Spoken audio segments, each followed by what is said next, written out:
And Happy New Year. Happy New Year. Holy cow. So get this. Okay. You say, why would you begin the new year with Carol of the Bells? Why wouldn't you? But tell me. It began as a Ukrainian New Year's Day folk song. Carol of the Really? Bell. Did it really? Yes, it did. And it was entitled, obviously Ukrainian, Shedrek. Composer Mykola Leontovich in 1916, telling of the swallow bringing good fortune. The melody gained global fame after a Ukrainian choir toured the U.S. and debuted in Carnegie Hall in 1922. And so it wasn't until later that Peter Wilhowsky wrote the familiar English Christmas lyric in 1936, but originally a Ukrainian New Year's song. A New Year's song. Well, how cool- about that? How cool is that, right? That's very cool. So, with all honesty, portions pre-recorded today, and Speak for yourself. I came in on New Year's Day, and I'm sitting in the studio. I'm an AI hologram. No, when I say portions recording, I mean all of it. All of it.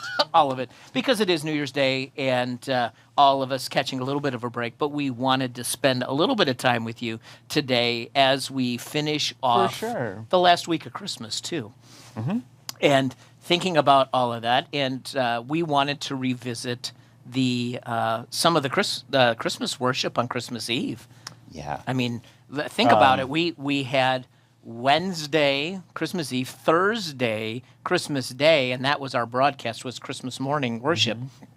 So it's really Tuesday and Thursday that we have time to kind of revisit a couple of things. Yeah, it's been quite the season, as it always is. It's always a great season. It's good to have a moment to sit back and reflect a little bit on it too, and not just let it fly by. And that's why I told you offline that I got home on Christmas Eve evening and turned on the online our Christmas retrospective, and I got to sit and watch that in the quietness of that evening before going to bed, and just really enjoying it. Rachel was wrapping gifts at the time. Oh, and the puppy was sleeping for the 25 minutes the dog sleeps a day. Was sleeping, and so I got to turn that on our TV platform has the app, so we could watch it on the big screen, and we were watching that, so that was good. So good to have those moments where you can just kind of breathe. Exactly.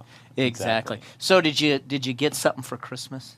I got a lot of things for Christmas. But it's all basically moved to fixing all the presents and making sure all the soccer balls are inflated and you have enough batteries in the house. And I have enough batteries in the house. Oh. Yeah. So did Kean enjoy his Christmas? Kean did. You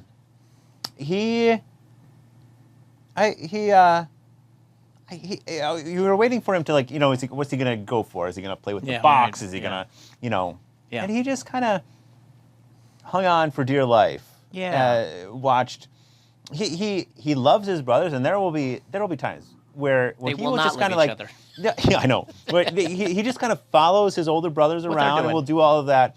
But when his older brothers are a bit wild, he tends to just kind of stay a little bit close. Yeah. These are reckless little boys that are around him. Feral is the word. They're feral. And so he's got to be careful around, and he knows that. Like they love to give him hugs and just grabbing him and all of that. Like he's a little nervous around his big brothers. I'm nervous around your two older boys too. Yeah, right. They just want to grab you and give you a big hug and wrestle you to the ground. And jump into your window and walk around over to my window and look in at me. It's been a while since they've come and visit me window. and visit me in my window in my office. So yes, they know all the secret passageways. I do remember though, different age, Carl's first Christmas in Las Vegas. He was 3. Okay. And I can remember that Christmas, it took about 3 days before he finally opened all his gifts. And to me, not that he was aware of it at all, but to me, the mindset that he didn't even know he had was, I got something, and it was the most important thing in that moment. Right. And that's all he wanted is with that thing.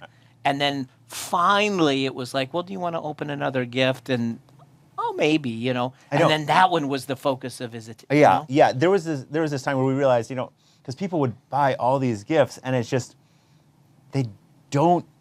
It's not that they don't need, because they don't need all the gifts. We know but that. It's really like it's gonna get lost. Like he just wants to be with the one present or whatever it is, fully present in that moment, and just be there for that. Yeah. And like we got to rush onto this. We got to open this one, see what Grandma and Grandpa got you, and do this. And it's just no, they were different. They just kind of need to be there with the one thing. Yeah, the older you get, you know, the older boys, you know. Now it's just on to the next thing. Yeah, what else we got? What else? What else? What else? It's kind of like the Christmas Story with Ralphie, just and his brother ripping through the presents in 20 minutes, right? Yes. And I know that. But I thought that was so heartwarming. I never forgot that he was just fully present in the gift that he had just received. And there's something special about that. Yeah. So, yeah.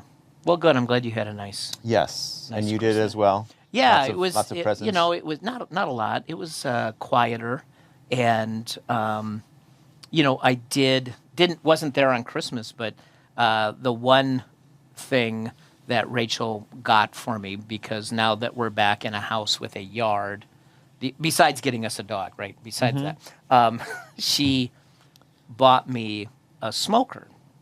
Oh yeah. So back when I was in California and in Illinois, I had a smoker, but I couldn't have one at the condo, just rules. Right. So I decided not even to move it. I left it behind in California for somebody. And so, but now that I'm back in a house, I'm like, well, I'd like to have a smoker again. So she took it upon herself with the expert advice of Robbie Wingfield, our local smoke master here in the staff. And so she bought me one. So today, New Year's Day, is the day. Like I said, this is pre-recorded. I'll be smoking probably to make shredded pork. You know, like smoked pork, and then shred it for sandwiches today. Do you do the whole stay up all night while you do all of that? Nah. Things are much more automated these days. Okay. This thing's electric, and you put the wood in, so it maintains temp for you. You know, 6-7 hours. Okay. You're good to go. So I can start it in the morning, and by the time we get to late afternoon, we're ready to eat. Okay. So Sounds good. Yeah. So I went to high school. My dad took a church in southern Illinois, and a little town called Murfreesboro, and it is the home of a place called, and I know it seems like an interesting name, but 17th Street Bar and Grill. And 17th Street Bar and Grill was owned by Mike Mills. He's passed, but his daughter runs it now. And it has consistently shown up like in Food and Wine magazine, and TV shows of who has the best barbecue in the country. The 17th Street Bar and Grill is always in the top like 3 or 4, right? Okay.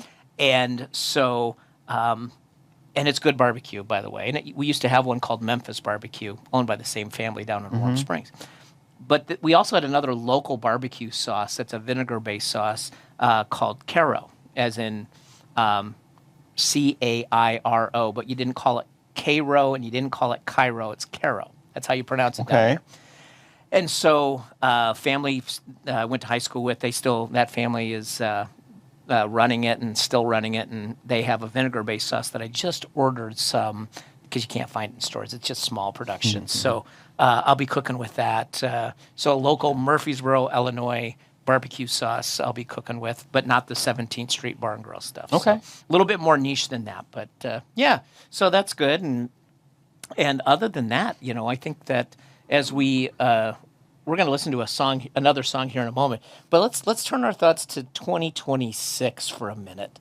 It's the beginning of a new year, and I don't know if you have hopes and aspirations for the new year. I mean, I certainly know that I'm hoping for me and my family 2026 has less extreme change in it.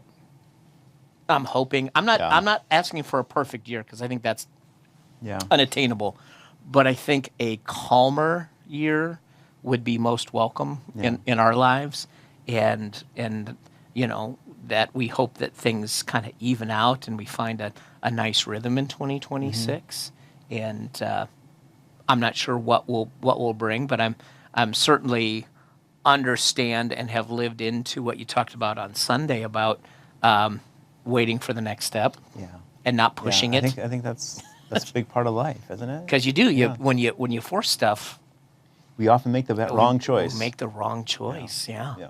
How about you? Any hopes or dreams for 2026? Yeah, I mean, it's it's certainly watching all the milestones with the kids, but just to have something where watching one of my kids move on towards middle school, Yeah, and yeah. that's a big one. Finding their place. I remember having anxiety for my kids about going from one classroom to going to having a schedule and moving. I think I had more anxiety about it than they did. Yeah, yeah. But yet they did fine. You Yeah, know. you're fine. So Yeah. yeah. So for all of you, we don't know what the year will bring, but good or bad, we're going to be the church in 2026. And we will be here for you, and you will be here for us, and we'll continue to do life together. That's right. And That's just it. And that's the best we can do of knowing that the world has a lot of brokenness, and so the best we can do is stick together, and be with each other in those moments, both the good ones and the hard ones. Yep. Paul says, "Rejoice with those who rejoice, and mourn with those who mourn." Like, just do life together. So that's if nothing else, that's exactly what we're going to be about and what we're going to do. Absolutely. So, Absolutely. you want to go back and revisit another moment on Christmas Eve?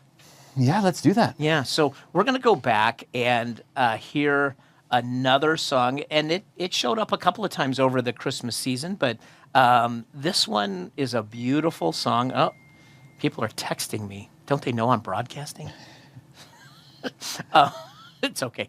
We're going to go back to Christmas Eve and relive a moment that's all of it was beautiful music, but let's listen to this one.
were shepherds living out in the fields nearby, keeping watch over their flocks at night.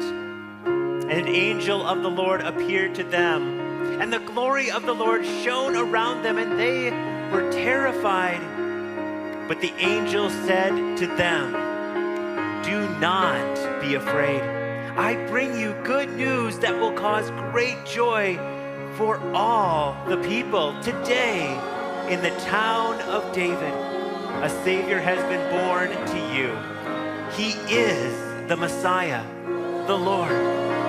This will be a sign to you. You will find a baby wrapped in swaddling clothes and lying in a manger." Suddenly, a great company of the heavenly host appeared with the angel, praising God and saying, "Glory to God in the highest heaven, and on earth, peace to those on whom his favor rests."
It's a great, Another great moment, right? wasn't it?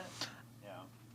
I had multiple people, and I don't go home and make a list and rank, but I had a number of people saying this was one of our best Christmas Eves. Yeah, just from beginning to end. And, and I'll qualify that as folks will say oh, that was beautiful, it was a great service, that kind of thing. But every so often, you have something like this, and people say this stands out for them. In the same way that a couple of years ago, we had a Good Friday service where we interlaced it with video, and people said, I've never experienced anything like that, right? So I'm humbled that God used what we all put forward to move people, and to me, that's the end all. It's oh, he's out of batteries, so can you help this poor guy? I just love the fact that God uses what we're willing to put our best effort into, and moves people's hearts. Because at the end of the day, it doesn't matter if something is big or small. That if God is willing to use that, then hearts are changed, and that is the end all in everything. Is changed hearts, not how good was a song in quotes. Right. Yeah. Exactly. It is always about where it hits people, and to me, that's the most important thing. Mm-hmm. So this song is from 2015, Noel, a Chris Tomlin tune, okay. And Chris Tomlin is kind of the one of the greats in terms of contemporary Christian music. He's done a number. Right? Yeah, and so many that you couldn't even start to list them all. I mean, here, let me just, even if I just type it in, let's see, Chris Tomlin. Let's see what comes up here, right? Let's see. Yeah. Somebody probably has counted them. Yeah. But How great is our God? Good Father, glorious day. We just go on and on. Yeah. So, 28 more. Agnus Dei, he did a version of that. I Speak Jesus. Jesus Messiah. Yeah, that's an oldie but a goodie. Your grace is enough. Fall like rain. I mean, you just keep going. And you're like, I know Yeah. that one. I know that one. I know that. most of those featured on this broadcast at some point. Yeah, right. Exactly. But really, you think about Noel. Come and see what God has done. Mm-hmm. To me, that is the witness. It's not unlike when Philip and Nathaniel in the Gospel of John, right? And Mm-hmm. and he comes. You got to come and see, right? Mm-hmm. And of course, he poo-poos it a little bit, like, what good can come from Nazareth, right? But it's that come and see, and it is really a mantra. Well, even though it's not maybe something memorable, but we tell people, just come and check us out. We're not asking for a commitment. We're not asking for, to put your name on a contract or, join a cult, drink the Kool-Aid, any of that kind of stuff. Just come and see what we're about and see if God works in that for you. Mm-hmm. And even this past weekend after Christmas, we saw a number of folks that don't normally worship with us were back in church with us this past weekend. Mm-hmm. And so it's nice to see folks go, I need more of what God's offering. Yeah. I think that's important. It's important to take that time, which is why we have moments like this. That's right. Take it all in. So let me ask you, and I don't mean to put you on the spot, and I didn't prep you for this, but when we think about all the Christmas story and all the adjacent stories, and we got one more coming up this coming weekend, but like out of all of those, not what's your favorite, but which one this year has like kind of resonated with you? Because we all are changing, and some years something else resonates bigger with us than other things. But was there one of the Christmas or one of those adjacent stories that for you really kind of like made you pause a little bit? I think we started the season off talking a little bit about Joseph. Yeah. And that one kind of stuck with me. Just the travel there and the pathway, and the stories do capture the imagination. They do. The journey that they're all on, the journey the wise men are on, the journey that Mary and Joseph they're each on, and it does capture the imagination. And we kind of started the season off with that Joseph story. That's right. And that kind of grabbed me this year. Yeah. What I like about the Joseph story in general is that it's so real. Mm-hmm. You wouldn't tell a story if you were trying to like make this to be like the perfect entrance. Then they had their halos, and so they said, "Very verily, my Lord." You, and then right? it's just like, and yeah. And Mary told Joseph she was pregnant with God's son, and he said, "Yippee, let's do this," right? Like the story in Matthew is so real that he's like, "I'm out." Mm-hmm. And it wasn't he was. I mean, it doesn't say, but it's not because he's out because, oh well, you're going to give birth to the Son of God. It wasn't that. Yeah. It was, this is scandalous, this is rough, this is hard. And so what I appreciate about the Joseph story is it's not how you tell a story which lends itself to really the credibility of the story. Yeah. In the same way that you wouldn't tell the Easter story with the testimony of women in that day would have no credibility in court. You wouldn't tell the resurrection story and the women saw the empty tomb. Right. But yet, telling it that way, meaning how it happened, is like, well, that's how it happened, so that's how we're going with it, right? And so I do like that Joseph story and how God, helped him get over the hump. Yeah. So is that where you were headed, or is that? Yeah. That's one of the places. The other one is really that, and it's an age-old story. I mean, narrative of when the shepherds were the first to be told. Mm-hmm. And we didn't really preach on that this And year. we didn't have a specific shepherd for that Sunday this kind year, of thing.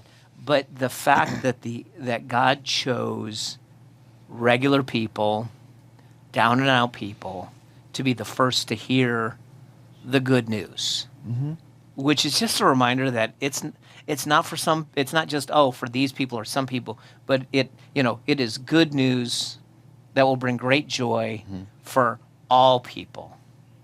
And and that's who we are as a church, real people, Joseph's story, inclusive God, including the shepherds, right? Like just, it's not just for some. And I still come back to the shepherds being told, and they're like, and after that, I mean, they're terrified, right? And the angel said, "Don't be terrified," and that's like always the first thing the angel says to anybody, because anytime you see an angel, I mean, not that I have, but it would be terrifying, right?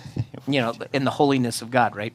And like, don't be afraid. Okay, well, let's go see this thing that the angels have told us about. And then they go, but after that, they are so moved by not just the angels, but by actually the angels weren't lying to them, right? Like, let's go and tell, like they told everybody that would listen to them. And that's my hope for all people in faith, is that something moves you in terms of your relationship where you just can't help but share it with somebody. You just want to tell somebody else. Out of joy, not out joy. of any kind of obligation or Yeah. just joy. And so the shepherd story is always one that makes me think, you know what? God is for real, regular people. Jesus is accessible, in a stable, in a cave, whatever you want to, a barn, and is accessible to all. We see that lived out in his ministry, that he was willing to accept anybody who came to him. People like Nicodemus, who was a Pharisee and part of the Jewish council, accepted him. He was willing to accept tax collectors and prostitutes. So anybody who was open to receiving him, he welcomed. Yes. But there wasn't some sort of litmus test. And so from the high to the low, Jesus is like, if you want to be in my life, I want to be in your life. And I think that is a beautiful thing. So, but as we wrap up the Christmas season this weekend, and even though it's the dawning of a new year, 2026, Yeah, it is. I'm not gonna let the cat out of the bag, but I'm gonna hit another Christmas adjacent story. It's almost like we're going back to the beginning. And as we go to a new year and we think about what are our hopes and dreams, the hopes and fears of all the years are met in thee tonight. I'm going to lay out something that maybe this is God's vision for not the church, but for humanity. And say, as we set goals or think about our new year, maybe these are the things that are important to God in this new year too, by visiting an old story. So, but it is a part of the Christmas Part story. of the Christmas So, narrative. So as we finish off today, we just want to say thank you for spending the year with us this past year, and as we move into the new year, we know that God will surprise us. We're going to be surprised. There's going to be ups, there's going to be downs, but God is with us. Yep, and we're gonna do all that waiting together this year. Absolutely. So, we want to say Happy New Year. We hope and pray that only good things happen this year, even though that may not be the case. But that's our prayer. We can pray. And that we love you. God bless you, and let's do life together. We'll see you soon. Bye bye. Philip, will you play us out?